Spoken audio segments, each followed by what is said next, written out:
سلام دوستان، خسته نباشید. به نام خداوند بخشنده مهربان. امروز رو شروع میکنم. امروز در مورد سشوار صنعتی هست. خب قبل از اینکه ویدیو را شروع کنم، اگر از ویدیوهای قبلی ما خوشتون اومده باشه و امروز ویدیویی که میذارم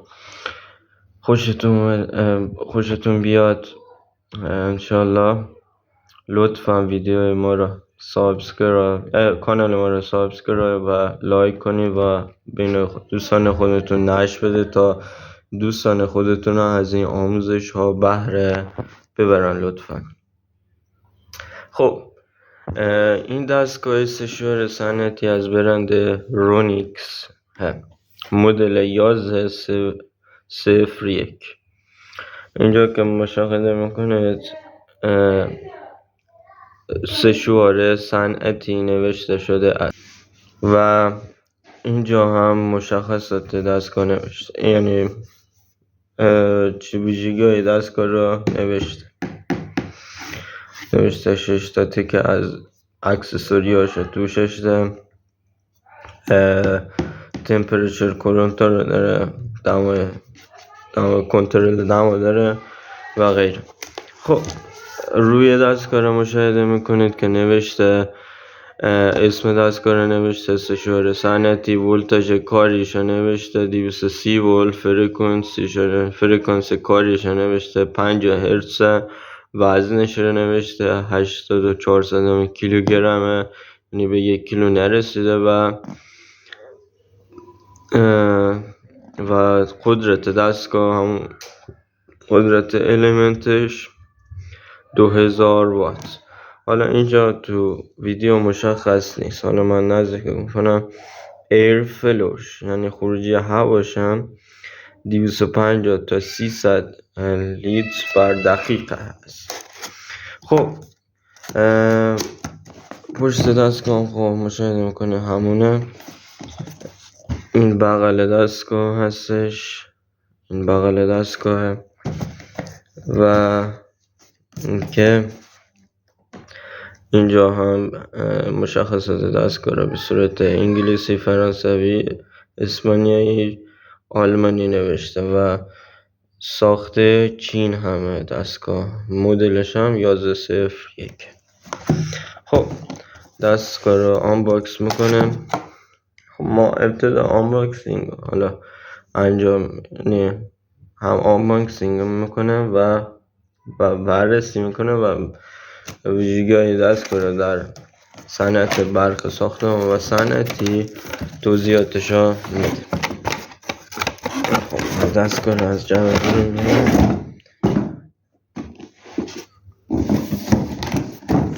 جمعشو بزنیم کنار. داخل جمع میبینید دیگه چیزی نیست. این دستگاه شامل یک کیف BMC قوی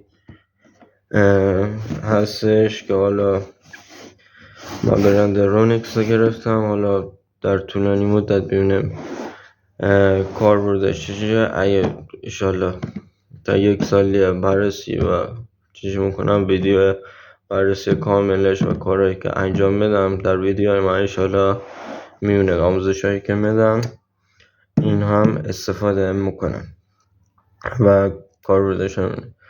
حالا برند دیوالت هم حالا با توجه به بودجه‌ای که داشتم من رونیکس رو انتخاب کردم. حالا برند دیوالتش هم انشالله اگه خدا قسمت کنم اونم میگیرم و براتون آنباکس میکنم. خب دستگاه رو بازگشایی میکنم. خب در ابتدا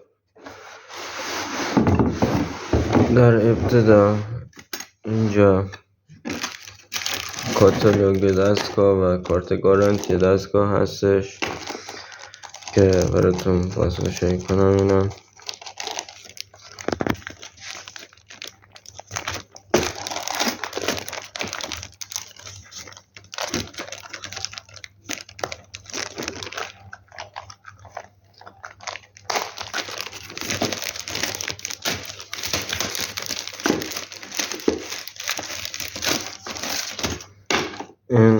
کاتالوگ و دفترچه دستگاه که مشخصات و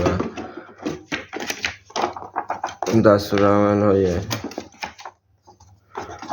دستگاه رو نوشته که دفترچه کاملیه. من خودم مطالعه کردم و خیلی چیزای کاربردی و خوبی بهش گفت، یعنی درونش گذاشت. شما حتما وقتی دستگاه رو تهیه کردید دفترچه راهنماییش رو حتما بخونه تا اطلاعات دستگاه رو بدونه که دستگاه تو خراب نشه. و کارت گارانتی دستگاه، کارت گارانتی شرکت رونیکس، اینم از این. و یک دسته داره برای حالا در مصارف چوب و اینا میتونید از اون استفاده کنید و رو کاورهایی که بغل چوب میذارن میکشن میتونن استفاده کنه. ولی و در صنعت برق هم میتونید از این به عنوان برای شمش ها میتونید وقتی وارنیش استفاده کنید میخواد باد زیرش نیفته از این دست استفاده میکنه تا باد زیرش باد زیر وارنیش های حرارتی یا همون ترموفیل خالی میکنه. خب در ادامه یک سری داره برای اینا بیشتر برای صنایع چوب استفاده میشه، میتونه از اون استفاده. حالا تو برق هم میتونه حالا برای شمش های بزرگ استفاده کنه در صنعت برق صنعتی. این هم خب برای یکی دیگه سری نازلشه که این هم کار برده برای چوب و اینا. اینها هم خب برای چوب استفاده میشه و این هم میتونه هم برای چوب و هم برای شمش های صنعتی استفاده کنه. و این سری هم خب کاربرد داره، میتونه حرارت رو کم میکنه و یک سوراخ کوچیک برای وارنش های کوچیک میتونه استفاده کنه. و این هم خوش. حالا من ویدیو رو ختم میکنم و دستگاه رو بررسی میکنم. خب در ادامه ویدیو دستگاه رو میخوام روشن کنم و بررسی کنم. خب قبل از اینکه دستگاه رو روشن کنم مشخصات دستگاه رو خود دستگاه رو ببینید. مدل دستگاه رو زده و اسم دستگاه، ولتاژ کاریش،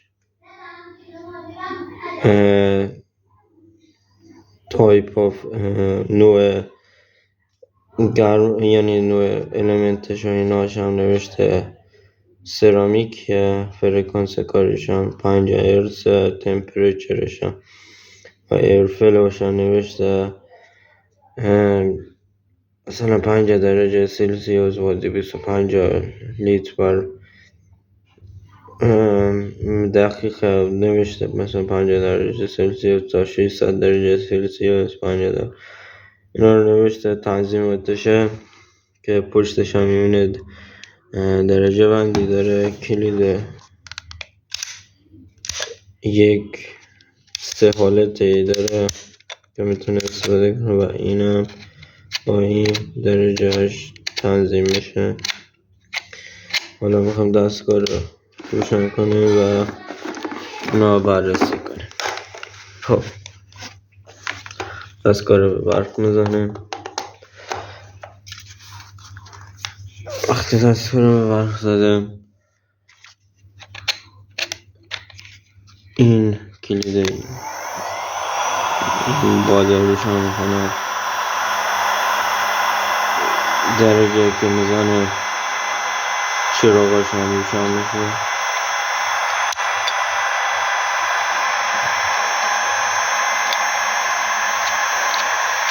چراغات هم میشه باده زیاد پسه با اینا گرمه. اینه اگه اینجا که ویدیو معنی میشه داره خیلی میشه وقتی محل درجه رو میرم پایین. اینه کلمات تشکیل میکنن به خاموش شدن. وقتی حالا تو برکش حساب کنن اگه خواستید دست کنه این حالا قرار میده لیله چیزی خواستید خم کنه خمی گرم اینجور قرار میده خم میکنه. حالا وارنیش چیزی هم خواستید این سری رو روز قرار میده وارنیش پیچ روز حرارت میده وارنیش رو بزرگ کنه همین صورت این صورت هم میتونه برای شمش ها استفاده کنه این حالت و غیره. حالا وقتی اون گوشای عملی رو شروع کنن این ویدیو این با این توضیحات هم داده میشه. خود از کار همین جوره خاموشش میکنه. فقط اینا حواستون باشه که ایمنی خاطر این دستگاه خیلی داغ میشه. شاید کسایی که هنوز آماتورن نتونن با این دستگاه کار کنن. ببخشید ویدیو قطع شد. نتونن با این دستگاه کار کنن. انشالله که از ویدیوهایی که میگیرم خوشتون اومده باشه. خواهش مندم که ویدیوهای ما رو سابسکرایب و لایک کنید و کانال ما رو بین دوستانتون نشر بدید. تشکر که تا این لحظه ما رو حمایت کردید و ما عزیزانی که کانال ما رو دارن انشالله که از ویدیوهای ما خوشتون اومده باشه. حالا میتونه نظرتون رو به من بگید در ویدیو تا ما ویدیوهای بهتری بسازم. خیلی ممنون. فعلا خداحافظ. یا علی در پناه حق.